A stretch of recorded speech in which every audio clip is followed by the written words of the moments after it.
കഷ്ടം കഷ്ടം കഷ്ടം. അതുപോലെ ഇന്ന് മറ്റൊന്നുകൂടി നാം കണ്ടു, നമ്മുടെ കാതുകൾ കൊണ്ട് കേട്ടു. നമ്മുടെ ഉദരത്തിൽ പിറന്ന നമ്മുടെ സ്വന്തം പുത്രൻ അവന് ജന്മം നൽകിയ മാതാവിന്റെ മരണത്തിന് വേണ്ടി ആഗ്രഹിക്കുന്നു. സകലതും നാം കണ്ടു കഴിഞ്ഞു. ഇപ്പോൾ നിങ്ങൾക്ക് മനസ്സിലാകുന്നുണ്ടല്ലോ, ഇത് തന്നെയാണ് നാം നമ്മുടെ പുത്രനൊപ്പം നിൽക്കാത്തത്. മനസ്സിലാകുന്നുണ്ടല്ലോ, നാം നമ്മുടെ പുത്രനൊപ്പം നിൽക്കാത്തത് എന്തുകൊണ്ടാണെന്ന് മനസ്സിലാകുന്നില്ലേ? നിങ്ങളുടെ ഈ നാടകം ഒന്ന് മതിയാക്ക്. നമ്മോട് ക്ഷമിച്ചാലും രാജകുമാരി. അവിടത്തേക്ക് ഒരു തരത്തിലുള്ള ആപത്ത് വരുത്താനും അതുപോലെ അവിടത്തേക്ക് ഒരു തരത്തിലുള്ള ഹാനി വരുത്താനും നാം ആഗ്രഹിച്ചിട്ടില്ല.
എന്തൊക്കെ സംഭവിച്ചാലും നാം ഇവിടെ നിന്നും തീർച്ചയായും രക്ഷപ്പെട്ടിരിക്കും.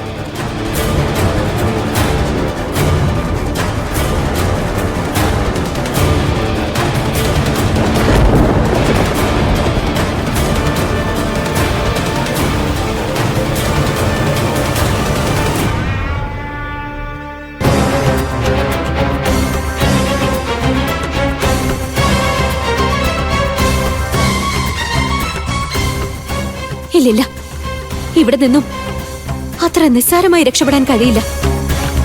എന്തെങ്കിലും ഒരു മാർഗം കണ്ടുപിടിച്ചേ മതിയാകും. ഈ മനുഷ്യന്റെ ദൃഷ്ടിയിൽ നിന്നും രക്ഷപ്പെട്ട് ഏതെങ്കിലും വിധത്തിൽ പുറത്തു കടക്കണം.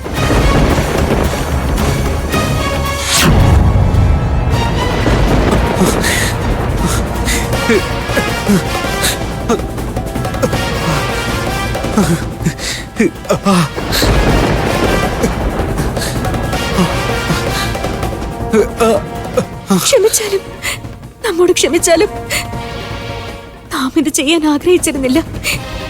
എന്നാൽ നമുക്ക്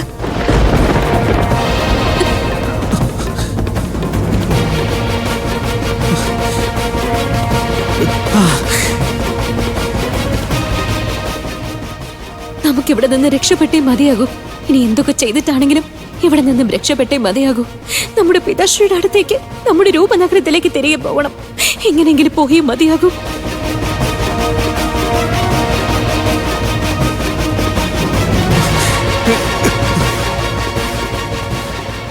പോകരുത്, പുറത്ത് പോകരുത് രാജകുമാരി.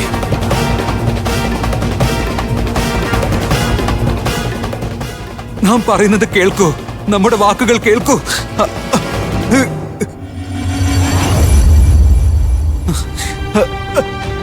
നാം ഈ ചെയ്യുന്നതൊക്കെ അവിടുത്തെ നന്മയ്ക്ക് വേണ്ടിയാണ്.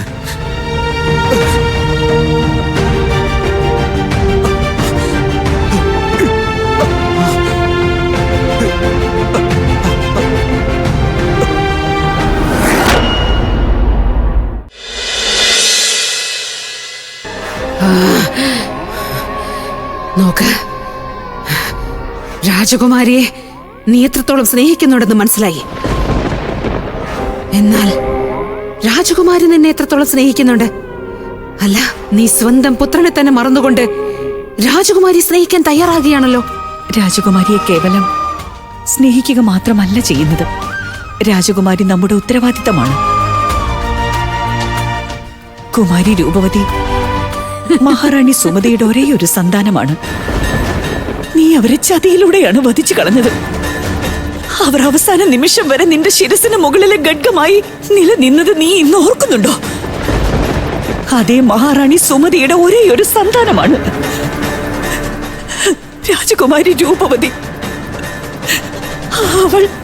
അവൾ നമ്മുടെ പ്രാണനാണ്, നമ്മുടെ സകലതുമാണ്. രൂപവതി നമ്മുടെ എല്ലാമാണ്. അവൾ നമ്മുടെ ജീവനാണ്, നമ്മുടെ പ്രാണനാണ്. അവൾ നമ്മുടെ സർവവുമാണ്,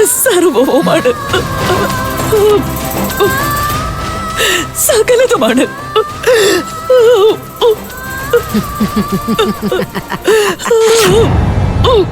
അങ്ങനെയെങ്കിൽ രാജകുമാരിയുടെ മാതാവിനെ പോലെ രാജകുമാരിയുടെ ജീവനും നമ്മുടെ കരം കൊണ്ട് നഷ്ടമാകും. അത് സുനിശ്ചിതമാണ്.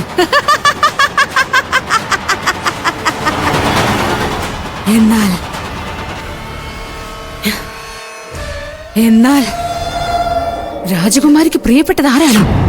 രാജകുമാരി ഏറെ സ്നേഹിച്ചിരുന്നത് ആരെയാണ്? നമ്മയാണ് രാക്ഷസറാണി, നമ്മയാണ്. മഹാരാജൻ വിക്രമദേവൻ കഴിഞ്ഞാൽ രാജകുമാരി രൂപവതി നമ്മയാണ് ഏറെ സ്നേഹിച്ചിരുന്നത്, അല്ലാതെ മറ്റാരെയുമല്ല. രാജാവ് രാജഭരണത്തിൽ മുഴുകിയിരുന്ന സമയത്ത് രാജകുമാരിയുടെ സകല കാര്യങ്ങളും നാം തന്നെയാണ് നിറവേറ്റിക്കൊണ്ടിരുന്നത്. നാം തന്നെയാണ്. അല്ല, നമ്മയാണ്. ജ്യേഷ്ഠത്തി നമ്മയാണ് വളരെയേറെ ഇഷ്ടപ്പെട്ടത്. നാം ജ്യേഷ്ഠത്തിയുടെ കണ്ണിലെ കൃഷ്ണമണി പോലെയായിരുന്നു. നാം ജ്യേഷ്ഠത്തിയുടെ ഒരേ ഒരു അനുജനാണല്ലോ. പറയുന്നത് കുമാര, നീ എന്താണ് ഈ പറയുന്നത്? അവൾ അവളുടെ അമ്മായിയാണ് ഏറെ സ്നേഹിച്ചിരുന്നത്. ബാല്യം മുതലൊക്കെ അവൾ നമ്മുടെ ഒപ്പം നടക്കാൻ ആഗ്രഹിച്ചിരുന്നു. വിശ്വാസമായോ രാക്ഷസറാണി? രാജകുമാരി നമ്മെ തന്നെയാണ് ഏറെ അമ്മായി സ്നേഹിച്ചിരുന്നത്. കള്ളം പറയുകയാണ്. അമ്മായിയല്ല, നമ്മയാണ് സ്നേഹിച്ചിരുന്നത്. നാം കുമാരിയുടെ ഒരേ ഒരു അനുജനാണ്. സത്യത്തിൽ ഇവരെ കാണുമ്പോൾ നമുക്ക് ലജ്ജ അനുഭവപ്പെടുന്നു. ഇവർക്ക് എങ്ങനെയാണ് ഇത്രയും കളവ് പറയാൻ സാധിക്കുന്നത്? ജീവിതകാലം മുഴുവൻ നിങ്ങൾ ആ പെൺകുട്ടിക്ക് കഷ്ടത മാത്രമാണ് നൽകിയത്. ഇപ്പോൾ ഇവർ രാജകുമാരിയെ പിടികൂടുന്ന കാര്യം പറഞ്ഞതാണ്. എന്നിട്ടിപ്പോൾ അതേ ആളുകൾ തന്നെ പറയുന്നു രാജകുമാരി ഇവിടെ എല്ലാവരെയും ഏറെ സ്നേഹിച്ചിരുന്നുവെന്ന്. എന്നാൽ ഈ സ്ത്രീ അത് ചെയ്തില്ല. നമുക്ക് അനുഭവപ്പെടുന്നത് ഇവരിൽ ആരും രാജകുമാരിയെ സ്നേഹിച്ചിരുന്നില്ലെന്ന് തന്നെയാണ്. അത് നമുക്ക് മനസ്സിലാക്കാൻ കഴിയുന്നു. എന്നാൽ രാജകുമാരി ഏറെ സ്നേഹിച്ചിരുന്നത് ആരെയാണ്? അത് കണ്ടെത്തണമെങ്കിൽ നാം തന്നെ രാജകുമാരിയെ സ്വയം കണ്ടെത്തേണ്ടി വരുന്നതാണ്. തൽക്കാലത്തേക്ക് ഇവരെ ജീവനോടെ സംരക്ഷിക്കേണ്ടതാണ്. നിർത്തൂ, കള്ളം പറയരുത്. നമ്മയാണ് സ്നേഹിച്ചത്. അല്ല, നമ്മയാണ്. നാം സത്യമാണ് പറയുന്നത്. അല്ല, നമ്മയാണ്. ഇനിയൊരക്ഷരം പോലും നിങ്ങൾ സംസാരിക്കരുത്. കേവലം ഒരു ദിവസത്തെ സമയം മാത്രമാണ് നിങ്ങൾക്കുള്ളത്. ആ ഒരു ദിവസത്തിനുള്ളിൽ നിങ്ങൾ പിതാവും പുത്രനും തീരുമാനമെടുത്തുകൊള്ളൂ. എന്നിട്ട് രാജകുമാരിയെ ആര് കണ്ടെത്തുമെന്ന് പറഞ്ഞുകൊള്ളൂ.